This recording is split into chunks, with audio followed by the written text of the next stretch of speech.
আসসালামু আলাইকুম প্রিয় শিক্ষার্থী, আশা করি সকলে ভালো আছো। আজকে অনলাইন ক্লাসে তোমাদেরকে স্বাগত জানাচ্ছি। আমি সাফিয়া আক্তার মায়া, সহকারী শিক্ষক, হাজী মনির হোসেন উচ্চ বিদ্যালয়। আজকে আমাদের আলোচ্য বিষয় হচ্ছে নবম দশম শ্রেণীর অষ্টম অধ্যায়ের ৩ গড়া নবদান বই। এখন ৩ গড়া নবদান বইয়ে দেখো একটি ছক দেওয়া আছে। এখন ছকটি সম্পর্কে একটু বলি। প্রথমে আমরা জানি যে ৩ গড়া নবদান বইয়ে মোট 14টি গড় হয়। ডেবিট পাশে 7টি গড়, ক্রেডিট পাশে 7টি গড়।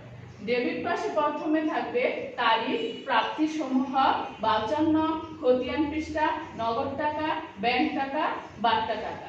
ঠিক একইভাবে আবার ক্রেডিট পাশে তারিখ, প্রদান সমূহ, বাউচার নং, খতিয়ান পৃষ্ঠা, নগদ টাকা, ব্যাংক টাকা, বার্তা টাকা। এখন অঙ্কটা শুরু করার আগে আমি ৩ গড়া নবদান বই সম্পর্কে তোমাদের কিছু বলি। আমরা জানি যে সকল প্রকার প্রাপ্তিসমূহ, নগদ প্রাপ্তিসমূহ নবদান বইয়ের নগদ কলামে আসবে এবং সকল প্রকার ব্যাংক সংক্রান্ত যে প্রাপ্তি সেগুলো নবদান বইয়ের ডেবিট পাশে ব্যাংক কলামে আসবে।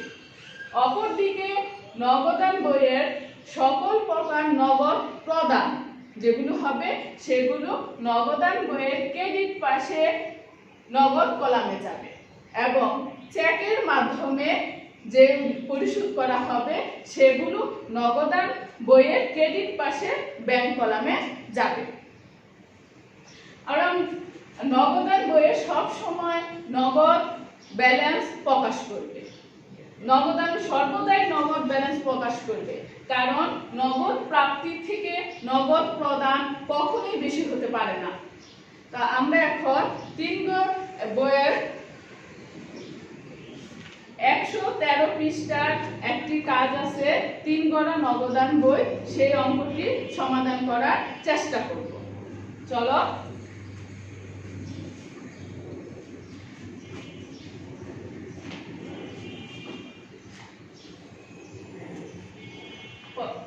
দেখো আমি একটু প্রথম অঙ্কটি পড়তেছি।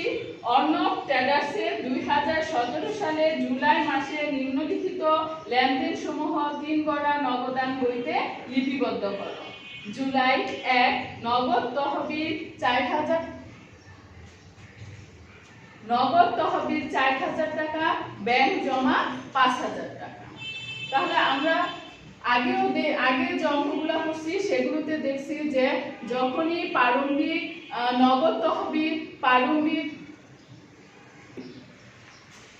দেখো জুলাই ১ নগদ তহবিল ৪,০০০ টাকা এবং ব্যাংক জমা ৫,০০০ টাকা। তো আমরা জানি যে যদি প্রারম্ভিক নগদ তহবিল, প্রারম্ভিক ব্যাংক জমার উদ্বৃত্ত থাকে তাহলে নবদান বইয়ে প্রথমে আমরা এগুলো ব্যালেন্স বিধি বলে লিখতে হয়। তাহলে প্রথমে আমরা এখন লিখব জুলাই ১ তারিখ ব্যালেন্স বিধি।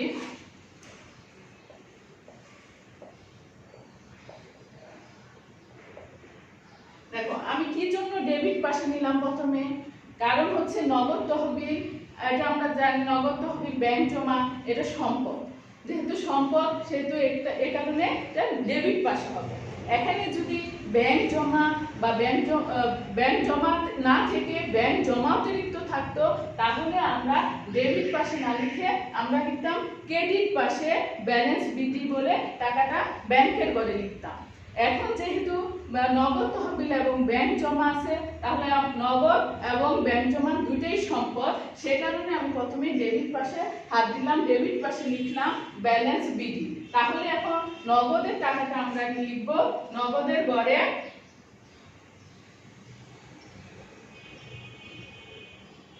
এবং ব্যাংকের টাকাটা লিখব ব্যাংকের গড়ে। ৪,০০০ নগদে, ৫,০০০ টাকা ব্যাংকের গড়ে। এখন দেখো জুলাই ৪ ব্যাংক হতে উত্তোলন ৩,০০০ টাকা। যেহেতু ব্যাংক থেকে উত্তোলন করছি এন্ট্রিগুলো সম্পর্কে একটু বলি।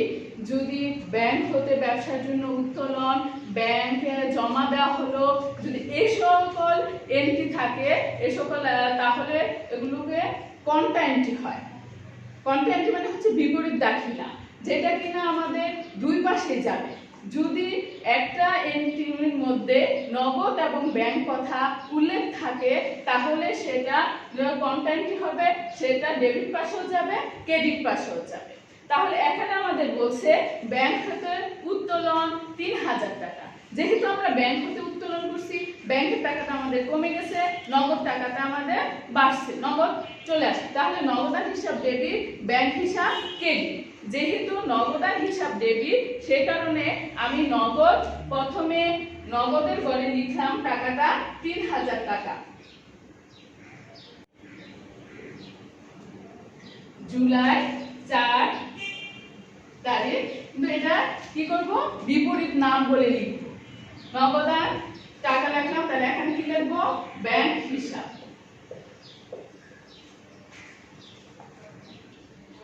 আচ্ছা, তাহলে আমরা এখানে লিখলাম ব্যাংক হিসাব, নগদের ঘরে 3000 টাকা। তাহলে এই পাশে আমরা দেখো লিখব জুলাই 4, যেহেতু ব্যাংক ক্রেডিট, ব্যাংকের টাকা কমে গেছে, সে কারণে টাকাটা লিখব ব্যাংকের ঘরে 3000 টাকা। এখানে লিখব নগদান হিসাব। দেখো এরকম যদি থাকে তাহলে আমাদের খতিয়ান পৃষ্ঠার ঘরে সি বা ক দিতে হয়। যদি কন্টাইনটি হয় দুই পাশে যায় তাহলে এখানে আমাদের সি বা ক দিতে হয়। এখন দেখো জুলাই 5 রতন স্টোর্স হতে চেক প্রাপ্তি 2800 টাকা এবং বার্তা প্রদান 200 টাকা। তাহলে এখানে আমাদের চেক পাইছি, তাহলে কি ব্যাংকের টাকাটা বেড়ে গেল। তাহলে কি হবে, ব্যাংক হিসাব ডেবিট, রতন স্টোর্স হিসাব ক্রেডিট। যেহেতু ব্যাংক হিসাব ডেবিট সেহেতু আমরা ব্যাংকের ঘরে লিখলাম 2800 টাকা, বার্তার ঘরে হবে 200 টাকা। এখানে কি হবে, রতন স্টোর্স।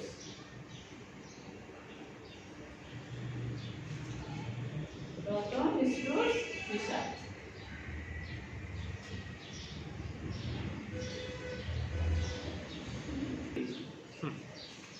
দেখো 7 নম্বরে জুলাই 7 তারিখ তাজুল ইসলামের নিকট হতে 10% বার্তায় 6000 টাকার পণ্য নগদে ক্রয়।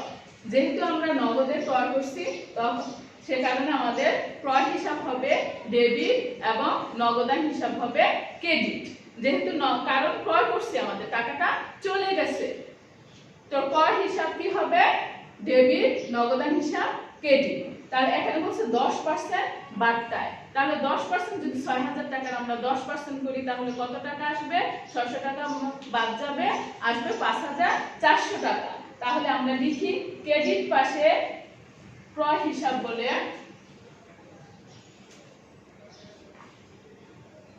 জুলাই 7 তারিখ ক্রয় হিসাব কত হবে, এখানে নগদের ঘরে 5400 টাকা। এখানে 600 টাকা বার্তা এটা আসবে না, কারণ আমরা জানি নগদান বইয়ে ক্রয় বার্তা, বিক্রয় বার্তা, ক্রয় ফেরত বার্তা, এই কাগজ বার্তাগুলো আসে না। এখন দেখো জুলাই 12 5% বার্তায় 4000 টাকা দেনার পূর্ণ নিষ্পত্তি করা হলো। যেহেতু 5% বার্তায় 4000 টাকা দেনার পূর্ণ নিষ্পত্তি, কথাটা একটু খেয়াল করো, দেনার পূর্ণ নিষ্পত্তি করছি, তার মানে কি আমাদের যে পাওনাদার ছিল তাদেরকে আমি টাকাটা দিয়ে দিছি। তাহলে পাওনাদারকে যদি আমরা টাকা দিয়ে দিই তাহলে এখানে কি হবে, পাওনাদার হিসাব হবে ডেবিট, নগদান হিসাব হবে ক্রেডিট। কারণ পাওনাদারকে টাকা দিছি, আমাদের এখানে দায় হ্রাস পাইছে, আমরা জানি দায় হ্রাস পাইলে সেটা কি হয়, ক্রেডিট। আবার এখানে আমাদের কি নগদ টাকাও চলে গেছে, তাহলে এখানে সম্পদ হ্রাস পেয়েছে, আমরা জানি যে সম্পদ হ্রাস পেলেও সেটা কি হবে, ক্রেডিট হবে। তাহলে এখানে আমরা লিখব জুলাই 12 পাওনাদার হিসাব। পাওনাদার হিসাব হবে, এখানে 5% বার্তা করলে কত টাকা আসবে, 3800 টাকা। এখানে বার্তার ঘরে যাবে কত টাকা, 200 টাকা। এখন দেখো জুলাই 15 পণ্য ক্রয় হতে 8,000 টাকার চেক প্রাপ্তি। আমরা চেক পণ্য বিক্রি করছি, চেক পাইছি, যেহেতু চেক পাইছি সেহেতু আমাদের ব্যাংকের টাকা বাড়বে, তাহলে ব্যাংক হিসাব ডেবিট হবে, বিক্রয় হিসাব ক্রেডিট হবে। তাহলে এখন আমরা লিখব জুলাই 15 বিক্রয় হিসাব টাকাটা হবে ব্যাংকের গড়ে 8,000 টাকা।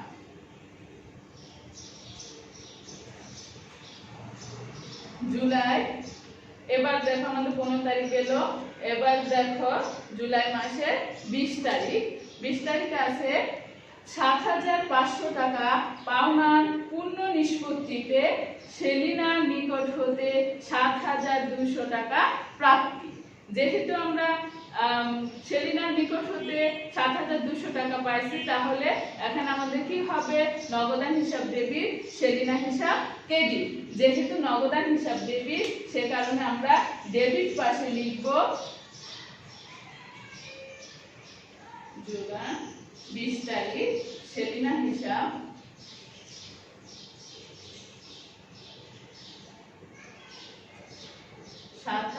নগদের গড়ে আসবে 7,200 টাকা। এখানে দেখো আমরা 7,500 টাকা পাওনা পূর্ণ নিষ্পত্তিতে 7,200 টাকা পাইছি, আর তাহলে 300 টাকা কোথায় যাবে? বার্তা করে যাবে। আমাদের 20 গেল। এখন দেখো জুলাই মাসের 28 তারিখ বেতন নগদে 2,000 টাকা এবং চেকে 1,000 টাকা পরিশোধ করা হলো। বেতন আমরা নগদে পরিশোধ করছি 2,000 টাকা, তার মানে কি আমাদের নগদ টাকাটা কমে গেল, এবং চেকে পরিশোধ করছি 1,000 টাকা। তাহলে আমি তোমাদের শুরুতেই বলেছিলাম যে আমরা যদি নগদে এবং চেকে পরিশোধ করি তাহলে সেটা কি হবে? আমাদের ক্রেডিট পাশে যাবে। তাহলে বেতন হিসাব ডেবিট, নগদান হিসাব কি ক্রেডিট, ব্যাংক হিসাব কি হবে? ক্রেডিট। যেহেতু নগদান ক্রেডিট, ব্যাংক ক্রেডিট, সে কারণে আমরা ক্রেডিট পাশে বেতন হিসাব বলে জুলাই 28 বেতন হিসাব নগদের গড়ে আসবে 2,000 টাকা, ব্যাংকের গড়ে আসবে 1,000 টাকা। কারণ আমরা নগদে পরিশোধ করছি 2,000 টাকা এবং চেকে পরিশোধ করছি 1,000 টাকা। যেহেতু চেকে পরিশোধ করছি সেই কারণে ব্যাংকের গড়ে যাবে 1,000 টাকা। এখন দেখো জুলাই 30 উপভাড়াটিয়ার নিকট হতে প্রাপ্তি 2,000 টাকা। উপভাড়া কি? এখন উপভাড়া হচ্ছে একটা আয়, উপভাড়া হচ্ছে একটা আয়। যেহেতু আয়, উপভাড়াটিয়ার নিকট হতে প্রাপ্তি 2,000 টাকা, তাহলে নগদান হিসাব ডেবিট, উপভাড়া হিসাব ক্রেডিট। যেহেতু নগদান হিসাব ডেবিট, সেই কারণে আমি ডেবিট পাশে লিখি জুলাই 30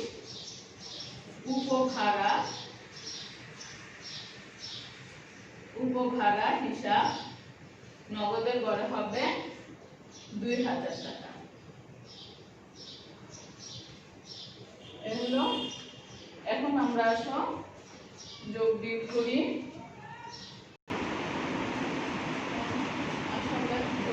এখানে আসতেছে 5,000, তারপর আসতেছে 16,200।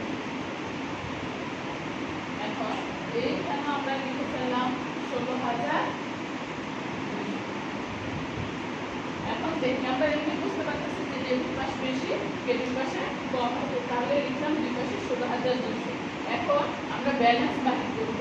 এই 16,200 টাকা থেকে দেখো 5,400, 3,800, 2,000, তাহলে এগুলো বাদ দিলে কত আসছে? এখানে আমাদের থাকবে কত? আগে লিখি ব্যালেন্স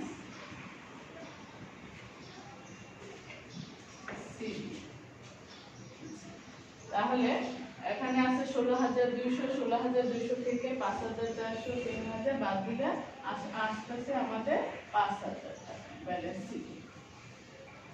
এখন আমরা দেখি ব্যাংকের গড়ে কত আসে। ব্যাংকের গড়ে আসতেছে আমাদের